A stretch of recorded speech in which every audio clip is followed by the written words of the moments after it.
আজকে দেখাবো কিভাবে অল্প সময়ে মুসুরির ডাল রান্না করবেন সেই রেসিপিটি। সবাই তো ডাল রান্না করতে পারি, তবে অল্প সময়ে কিভাবে ডাল রান্না করলে ডালের স্বাদ ঘ্রাণ সব ঠিক থাকবে সেটা নিয়ে আজকের ভিডিওটি সাজিয়েছি। আশা করছি ফুল ভিডিওটি দেখবেন। অনেকেই কিন্তু প্রেশার কুকারের খাবার খেতে চান না, বলেন স্বাদ হয় না, তবে রান্না করতে জানলে কিন্তু প্রেশার কুকারের খাবার অনেক স্বাদ হয়। আজকের ডালটা প্রেশার কুকারে আপনাদেরকে রান্না করে দেখাবো একবারে সহজভাবে। তাহলে ফুল রেসিপিটি দেখি। এখানে আমি কিছুটা আমার পরিমাণ মতো মুসুরি ডাল নিয়ে নিয়েছি। ডালগুলো ভালো করে ধুয়ে একটা প্রেশার কুকারে দিয়ে একটু লবণ আর হলুদ দিয়ে এই ঢাকনার মুখে একটু তেল দিয়ে দিলাম, যাতে যখন শীষটা আসবে যাতে পানিটা বাইরে না বের হয়ে যায়।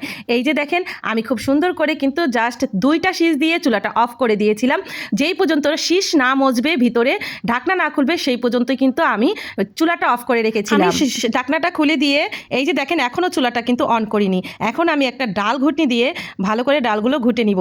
দেখেন ডালটা কীরকম সিদ্ধ হয়েছে দেখলেই বুঝতে পারবেন। বেশি শীষ দিবেন না, বেশি শীষ দিলে কিন্তু ডাল একেবারে ফ্যানের মতো হয়ে যাবে, ভাতের মারের মতো হয়ে যাবে। আমি বাংলা ভাষায় ফ্যান বললাম, আমাদের দেশে ফ্যান বলে।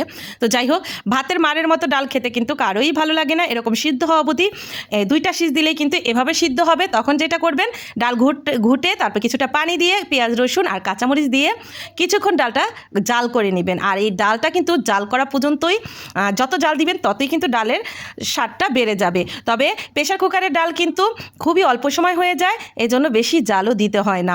তো এই যে আমার ডালটা এই পর্যায়ে কিন্তু খুব সুন্দরভাবে বলক উঠে গিয়েছে, সুন্দরভাবেই কিন্তু ডালটা জাল হয়েছে। এখন আমি যেটা করব সেটা হচ্ছে ডালটা বাগার দিয়ে নিব।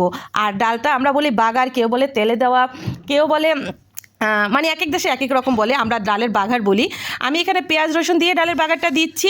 এই যে আমি কিছুটা পেঁয়াজ কিছুটা রসুন দিয়ে এখন কিছুটা তেল দিয়ে ভালো করে ভেজে এখন আমি ডালটা বাগার দিয়ে নিব। এখন আমি ডালটা দিয়ে দিলাম। আর এখন সুন্দর করে বাগার দেওয়া হয়ে গেলে, তবে আরেকটা টিপস আপনাদেরকে বলে দিই, ডাল বাগার দেওয়ার পরে কিন্তু ডাল বেশিক্ষণ জাল দিতে হয় না। ডাল কিন্তু বাগার দেওয়ার আগেই যত জাল দেওয়ার দিয়ে নেবেন, বাগার দেওয়ার পর জাস্ট একটা বলক দিবেন, তারপরে ডালের চুলাটা অফ করে দিবেন। এখানে আমি কিছুটা এখন লাস্টে কিছুটা জিরার গুঁড়া দিয়ে দিলাম। এটা ভাজা জিরা গুঁড়া করা, তেলে নেওয়া জিরা গুঁড়া করা, এটা আমি একটু দিয়ে দিলাম। এখন যেটা করব, ডাল ভালো করে কিন্তু বলক উঠে গিয়েছে, এখানে আমি 2টা জলপাই কেটে দিয়ে দিব। আর ডালের জলপাই দিলে কিন্তু আমার কাছে খুবই ভালো লাগে, আমার খুবই খুবই পছন্দের একটা খাবার। এখন শেষে কিছুটা ধনিয়া পাতা দিয়ে চুলাটা অফ করে দিয়ে ডালটা ঢেকে রেখে দিব। এই ডালটা খেতে যেমন স্বাদ, বুঝতেই পারবেন না এটা প্রেশার কুকারে রান্না করেছেন নাকি এমনিতেই রান্না করেছেন। তবে এই ডালটা খুবই স্বাদ হয়, গ্যাসেও বাঁচে, আর হচ্ছে গিয়ে স্বাদেরও কোনো তারতম্য হয় না। দেখুন ডালের ফাইনাল লুকটা। এখন অনেকেই বলবেন ডাল তো সবাই রান্না করতে পারে, তবে আমি এটা আমার পুরো নতুন আপুদের জন্য দিয়েছি, যারা প্রেশার কুকারে খাবার একেবারেই খেতে পারেন না, অনেকে প্রেশার কুকারে রান্নাও করতে জানেন না, এজন্য তাদের জন্য উপকারে আসবে। আমি কিন্তু সব কিছুই প্রেশার কুকারে রান্না করি। আরও নিত্য নতুন ভিডিও পেতে অবশ্যই আমার চ্যানেলে চোখ রাখুন, এবং অবশ্যই ভিডিওটি ভালো লাগলে লাইক শেয়ার কমেন্ট করে যাবেন। আজকের মতো বিদায় নিচ্ছি, আসছি নতুন কোনো ভিডিও নিয়ে। আল্লাহ হাফেজ, আসসালামু আলাইকুম।